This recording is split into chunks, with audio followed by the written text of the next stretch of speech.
జ్యోతిష్య శాస్త్రం ప్రకారం ఈ డిసెంబర్ 24వ తేదీ మంగళవారం రోజున కన్యా రాశి వారు ఎటువంటి శుభ అశుభ ఫలితాలను పొందుతారో తెలుసుకోవాలంటే ఈ వీడియోని స్కిప్ చేయకుండా పూర్తిగా చూడండి.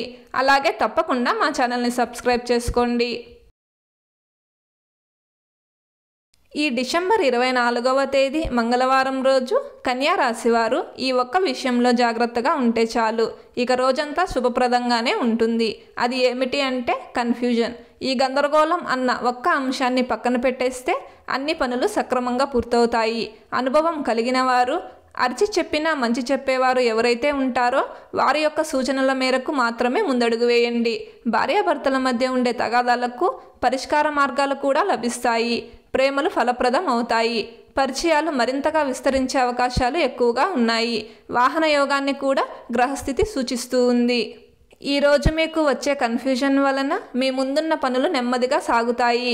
అందుకే ఒకేసారి అనేక పనులు చేయడం కంటే ఒక్క పని మీద మాత్రమే ఫోకస్ పెట్టడం మంచిది. అనుభవం ఉన్న వ్యక్తుల సలహా తీసుకోవడం మంచిది. ఒక్క మాటలో చెప్పాలంటే ఈరోజు మీరు ఎంత స్పష్టంగా ముందడుగు వేస్తే అంత సక్రమంగా పనులు పూర్తవుతాయి. భార్యాభర్తల మధ్య ఉండే తగాదాలు పరిష్కారం అయ్యే అవకాశాలు ఉన్నాయి. చిన్న మిస్అండర్స్టాండింగ్స్ ఏమైనా ఉంటే వాటిని చక్కబెట్టుకోవడానికి ఇది సరైన సమయం అవుతుంది. ఇద్దరు కలిసి మాట్లాడుకుంటే సంబంధాలు మరింతగా బలపడతాయి. కొత్త వాహనాన్ని కొనుగోలు చేయడానికి ఇది అనుకూల సమయం అవుతుంది. కానీ వాహన ప్రయాణాల్లో జాగ్రత్తలు తీసుకోవడం కూడా తప్పనిసరి. ఈ మంగళవారం రోజు కన్యా రాశి వారు గులాబీ రంగు దుస్తులను ధరించకండి. వినాయకుడిని పూజించాలి. ఈ మంగళవారం రోజున ఉన్నటువంటి తిథి నవమి, నక్షత్రం హస్త నక్షత్రం, రాహుకాలం మధ్యాహ్నం 3 గంటల నుండి 4 గంటల 30 నిమిషాల వరకు, యమగండం ఉదయం 9 గంటల నుండి 10 గంటల 30 నిమిషాల వరకు. అలాగే ఈరోజు యొక్క శుభ సమయాలు మధ్యాహ్నం 1 గంట నుండి 1 గంట 40 నిమిషాల వరకు. ఈ రోజు యొక్క పంచాంగం ప్రకారం రోజువారీ సాధారణ పనులకు మాత్రమే కాలం అనుకూలంగా ఉంది.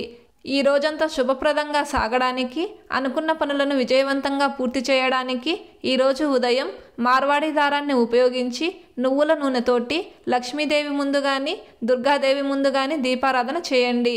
ఇలా చేసి దినచర్యను ప్రారంభం చేస్తే అంతా శుభమే కలుగుతుంది. ఈ మంగళవారం రోజు మనమంతా ఓం దుమ్ దుర్గాయై నమః అనే మంత్రాన్ని పదే పదే జపిస్తూ ఉండాలి. మీ భర్త కానీ లేదా మీ భార్య కానీ అక్రమ సంబంధం పెట్టుకొని ఉన్నట్లయితే పరాయి స్త్రీతో అలాగే పరాయి పురుషుడితో ఉన్న సంబంధాలు దూరమయ్యేందుకు ఈరోజు సాయంత్రం అర్ధనారీశ్వరులను పూజించాలి. అర్ధనారీశ్వర పటం కానీ ఫోటో కానీ లేనివారు ఒక తమలపాకును తీసుకొని సగం పసుపు సగం కుంకుమ రాసి మధ్యలో పసుపు దారాన్ని ఉంచి అర్ధనారీశ్వరులుగా భావించి పూజించాలి. పూజ పూర్తయ్యాక పసుపు దారాన్ని భార్య కుడి చేతికి కట్టాలి. ఇలా చేస్తే శివపార్వతుల అనుగ్రహంతో మీ కాపురం నిండు నూరేళ్లు చల్లగా ఉంటుంది. నమ్మకంతో ఆచరించి చూడండి, అంతా శుభమే కలుగుతుంది. ప్రతిరోజు ఇలాంటి సమాచారం మీకు చేరాలంటే వెంటనే మా ఛానల్ని సబ్స్క్రైబ్ చేసుకోండి.